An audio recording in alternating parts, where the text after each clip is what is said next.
Hey guys, so I told you guys I was going to look at that sweat, get my voter's card.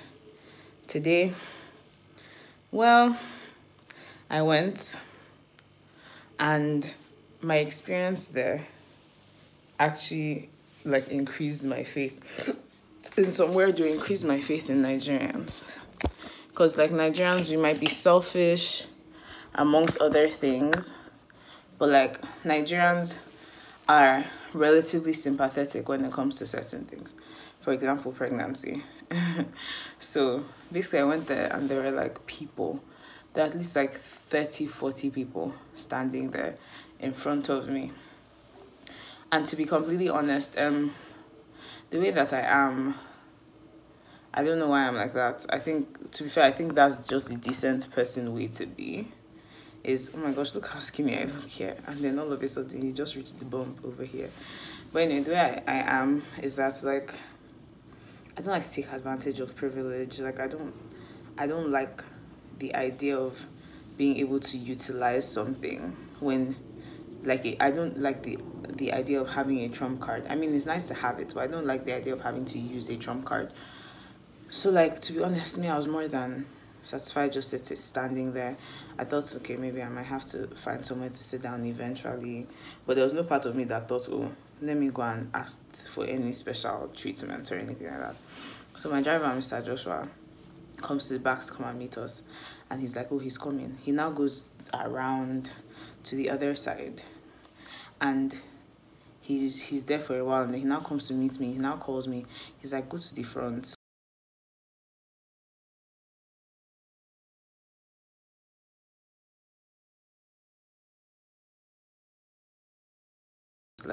The last time he was there, because he has gotten his last time he was there, people that were pregnant or anything like that, they didn't make them wait or anything like that. So blah blah blah.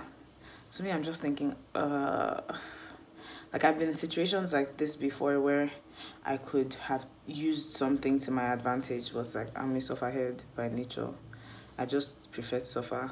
So I'll know that I have something that I can use against other people, but I'd rather just not.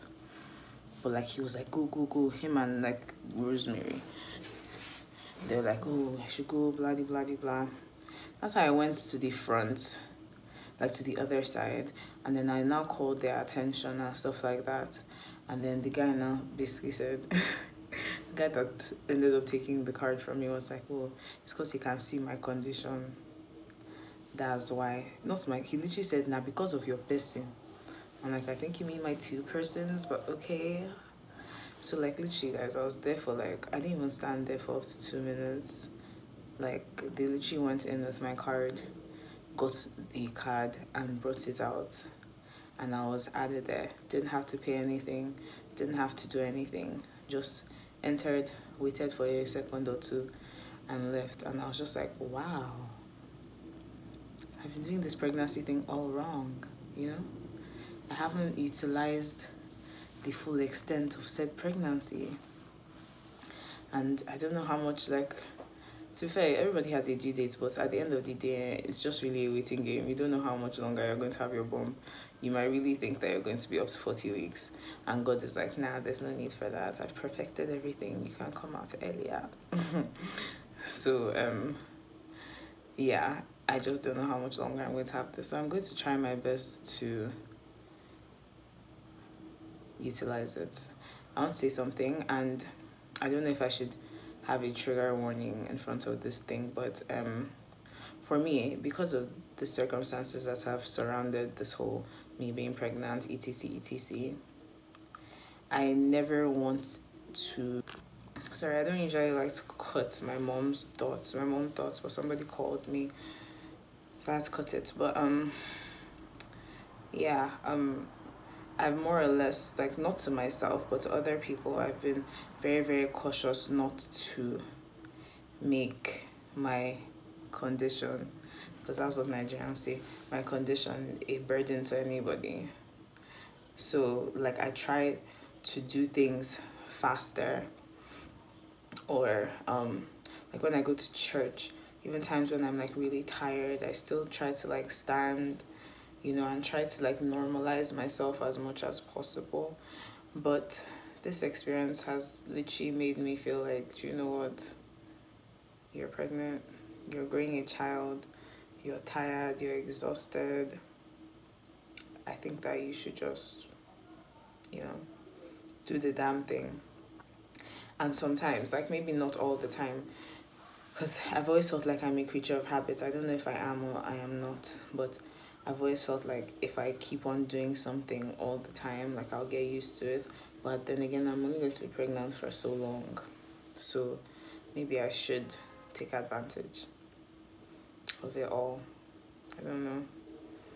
But yeah, it made me feel like really special. I can't lie. Like, and at that point in time, when you're pregnant in Nigeria, forget the what would society think thing that lots of people are always concerned about. At that point in time, nobody cares if it's because you're pregnant and you're married or you're pregnant and you're not married.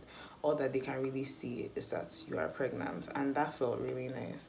I feel like a lot of reasons why I'm not too keen on like throwing the whole pregnancy thing in people's faces as well. It's just because like I just don't want to make an uncomfortable situation for anybody. Like I feel like I've done well to accept my situation and my fate and stuff like that, but at the same time it's hard for Nigerians to accept certain things, and if they should not have to deal with something, I don't feel like they should.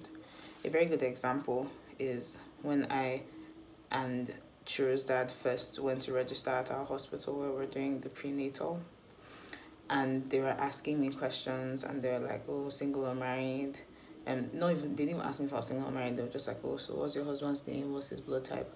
I was like, he's not my husband, like why not married or anything like that. And the trauma that like washed over the girl's face, and she's younger, but still, like she couldn't even help but like it was unfortunate because like me and him were kind of laughing at her expense, but I could tell that like she was so ashamed that she just assumed.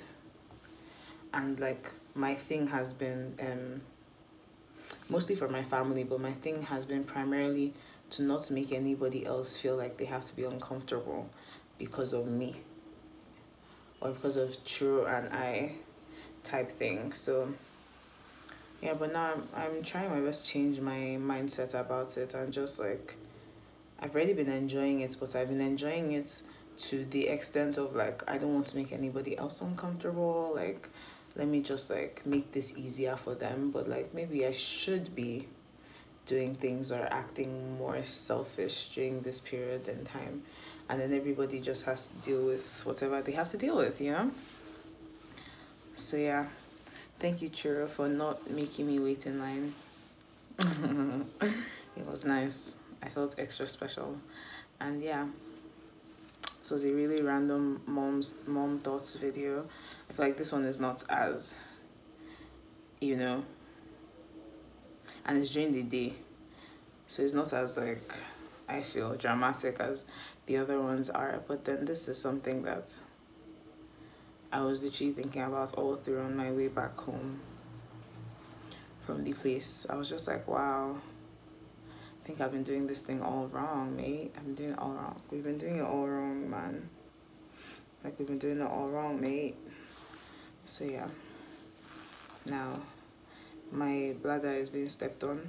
So, I'm going to pee, like, one of those 3-second pees, because that's literally all that comes out these days. Like, I pee one long stream morning, one long stream maybe in the night. Everything else in between is just, like, tiny bursts of pee. I think I might just get an adult diaper and be done with it. But yeah, guys, thank you so much for watching, and do not forget that you are sugar, you are spice, and you are bomb mashed jello fries. I actually saw a comment from an amazing girl that I follow on Instagram. Like, we follow each other, and she was basically telling me about how, I'm going to put it somewhere here, she was having like a bad day, and she just kept on repeating to herself, you are sugar, you are spice, and you are bomb mashed jello fries. And alongside that, I have something like really special that I want to do over the summer in like June, July. but I will keep you guys posted on that. I just want everything to kind of be perfect before I start, you know, talking about it and all that. But thank you guys so much. I'm so happy that the things that I say really do help you guys out, and I really do mean for you to remind yourself that you are sugar, you are spice, and you are bomb mash jollof rice. All three completely different things, but so necessary in life. So necessary in life. Bye guys.